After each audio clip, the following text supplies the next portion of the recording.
May the words of my mouth and the reflections of our hearts nourish our souls, strengthen our faith, and empower us to live as followers of Christ in this generation. Amen.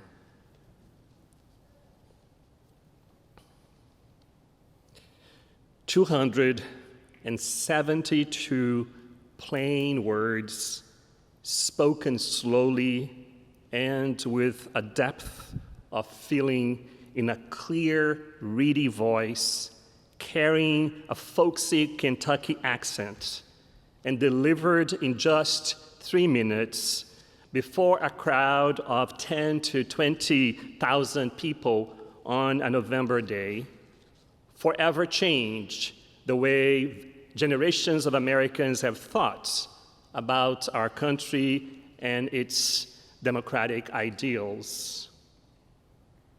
Abraham Lincoln was invited to give only a few remarks, appropriate remarks, at the dedication of the Soldiers' National Cemetery in Gettysburg. Edward Everett, a Harvard-educated scholar, politician, and diplomat, who was also the most celebrated author of the time, was chosen to be the main speaker at the somber and momentous ceremony.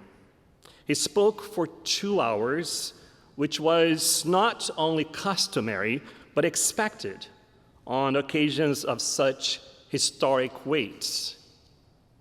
When President Lincoln stood up to share what he knew was a startlingly brief speech, it is entirely possible, although no one will ever know, that somewhere in his mind, the president, like Jesus in today's gospel reading, was wondering how to speak to a generation living through one of the most challenging moments of the young republic's history. The Battle of Gettysburg, which left more than 50,000 dead, wounded, or missing, laid bare a raw reality of a country torn apart by competing visions of itself, disoriented, traumatized, grieving, and unsure of whether the founding aspirations of the revolution would survive. The hundreds of coffins still waiting to be lowered into the ground must have made it impossible for Lincoln not to remember on that November day in 1863 that just over 4 months after the Union and the Confederacy had clashed in the fields surrounding him, that his was a generation so deeply divided that they could neither dance nor mourn together. They had lost sight of their common story. Only 87 years after the signatories of the Declaration of Independence had pledged to each other their lives, fortunes, and sacred honor to found a new independent nation, Americans were fiercely at odds over the meaning of what author Walter Isaacson has called the greatest sentence ever written. We hold this truth to be self-evident, that all men are created equal. President Lincoln obviously knew what was at stake in Gettysburg, and unlike many leaders in moments of national crisis and significance, he met the moment with extraordinary humility, courage, and wisdom. And on that day, with no more than 272 words, Lincoln remade America. He did not merely honor the dead, he gave the living a new way to understand their country. Historian and political philosopher Garry Wills wrote an article for the Atlantic Monthly in 1992 that at Gettysburg, Lincoln performed one of the most daring acts of open-air sleight of hand ever witnessed by the unsuspecting. He resurrected the vision of a new nation and at the same time elevated equality from an inspiring ideal to a defining principle of American democracy. According to Wills, Lincoln sparked an intellectual and ideological revolution at Gettysburg by putting the Declaration of Independence in an entirely new light. He wisely snuck into the nation's psyche the conviction that the United States is a single people, dedicated not only to constitutional rights and individual freedoms, but also to human equality. Lincoln's critics railed against his attempt to claim the Declaration of Independence as America's founding law. The Chicago Times accused the president of betraying the Constitution, which they noted never mentions equality and, through political compromise, accommodated slavery, all in an effort to force a new birth upon the nation. Their uneasiness was well-founded. Lincoln did intend to correct some of the contradictions embedded in the founder's legacy. And within 3 minutes, he gave Americans a new national story to pursue, a unity of purpose, a moral vision for a robust civic life, and this new hope that the government of the people, by the people, for the people, shall not perish from the earth. Gary Wills claimed in his article that Lincoln wove a spell that has not yet been broken. He called up a new nation out of the blood and trauma. Up to the Civil War, the United States was invariably a plural noun, as in the United States are a free country. After Gettysburg, it became a singular noun. The United States is a free country. For his and for all the generations that would follow, Lincoln made the Union a constitutional reality, and he entrusted us with the unfinished task of becoming one people fully dedicated to preserving and renewing this democratic project of freedom, equality, and self-government. Much like Lincoln at Gettysburg, my generation, your generation, have to stop using America's origin story as a drunk uses a lamppost for support rather than illumination.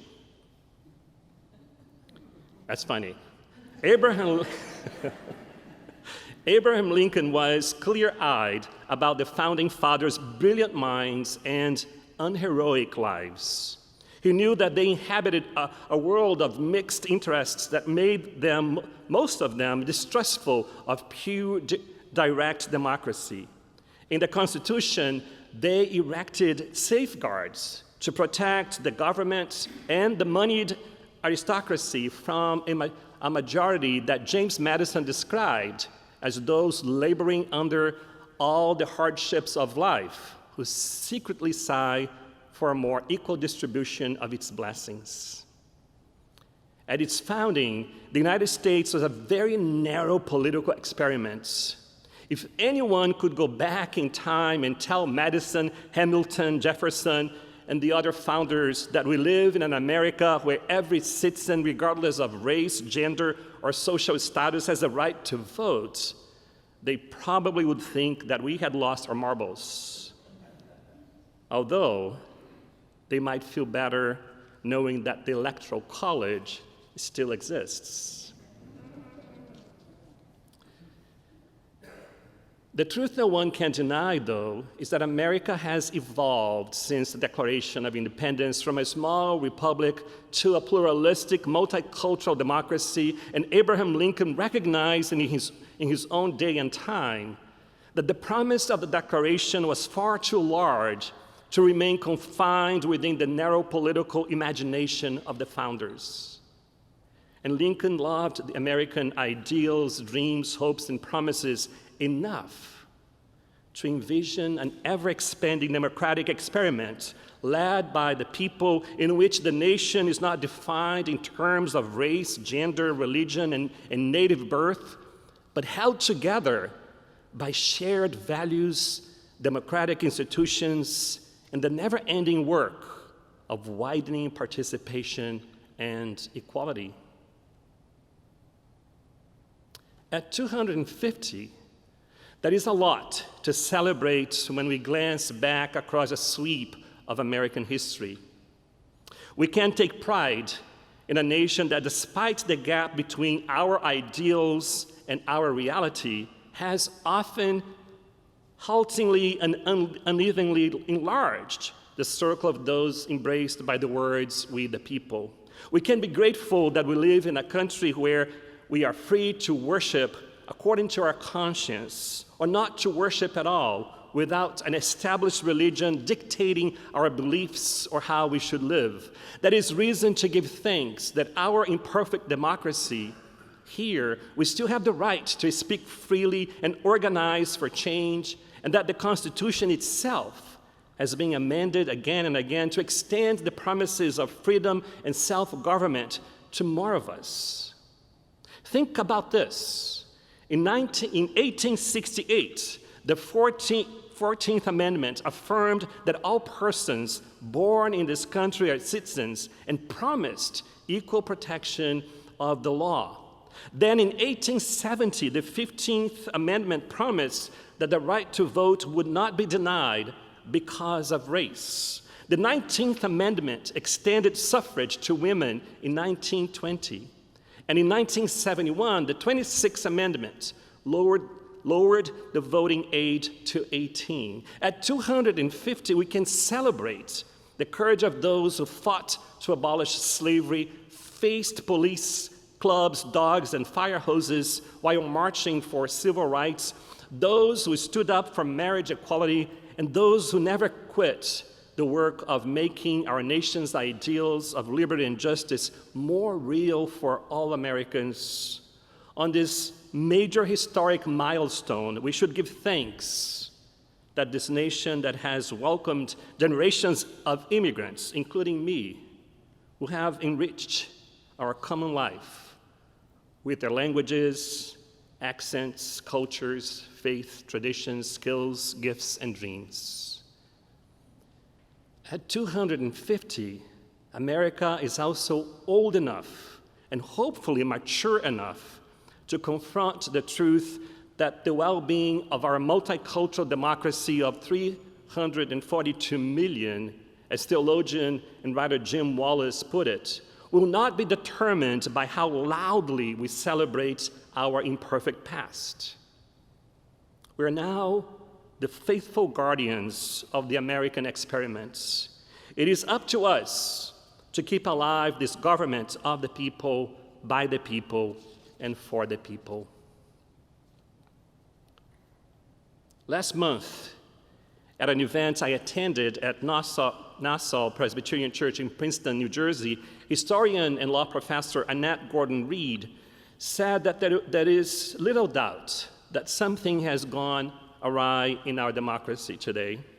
She pointed out that white Christian nationalists want to rewrite American history into the story of a homeland defined by birth, blood, faith, and soil. We are living once again in a divided generation in which ethno-nationalists are trying to break Lincoln's spell on freedom and equality as the central proposition of our democracy by narrowing the definition of who belongs. Dr. Gordon-Reed noted that the United States has always been a nation, not a fatherland, not a motherland, but a country whose people are held together by the American creed of the right to life, liberty, equality, rule of law, and self-government. That is, however, a temptation to return to an idealized past of a white Christian homeland because we seem to have lost confidence in our present and hope for our democratic future. We are at a place in our history where, once again, we seem to have forgotten that bigger story that binds Americans together. And the evidence of our fracture is all around us. A recent survey by the Pew Research Center found that Americans, more than people of the other 24 countries surveyed, hold deeply negative views about the morality and ethics of their fellow citizens. A new PBS News NPR Marist poll found that 83% of Americans believe our nation has strayed from its founding ideals, and more than 1/3 believe violence may be necessary to put the country back on track. The words of the gospel ring true again in this generation. Americans are not interested in dancing or mourning together. Some of us are not even sure how to celebrate the 250th anniversary of the nation. Our choice in our generation seems to be either to withdraw into indifference, cynicism, and resignation, or to stand for the American project, which is worth redeeming, redefining, and expanding. Friends, these findings and poll results I just mentioned are not simply statistics. They are signs of a people thirsty for a story big enough to hold us together and a vision hopeful enough to call us back to life in community. That, I believe, is why Lincoln's words still matter.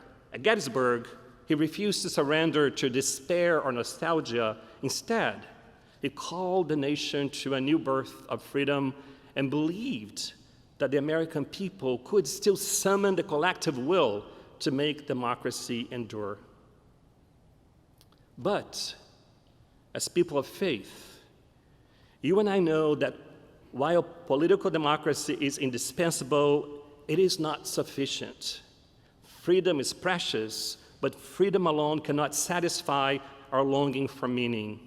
This is why the vocation of the church in this moment is to become a faithful witness shaped by Christ's gentle and humble yoke that can offer something sacred and precious to the nation. Not a program for seizing power, not a retreat into some imagined golden age, not another tribe in our political wars. The church can offer a radical reimagining of what the country can become, a community where our deepest identities are not rooted in blood and soil, but in our shared humanity, where freedom is ordered toward the common good, where strangers become neighbors and neighbors become friends, where we bear one another's burdens because we know Christ bears ours.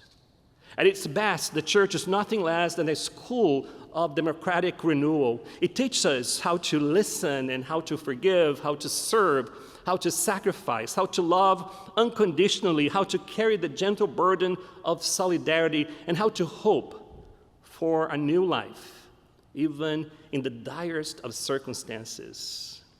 This is the sting of Christianity. It refuses to allow us to live only for ourselves. This is the light burden Christ shares with us.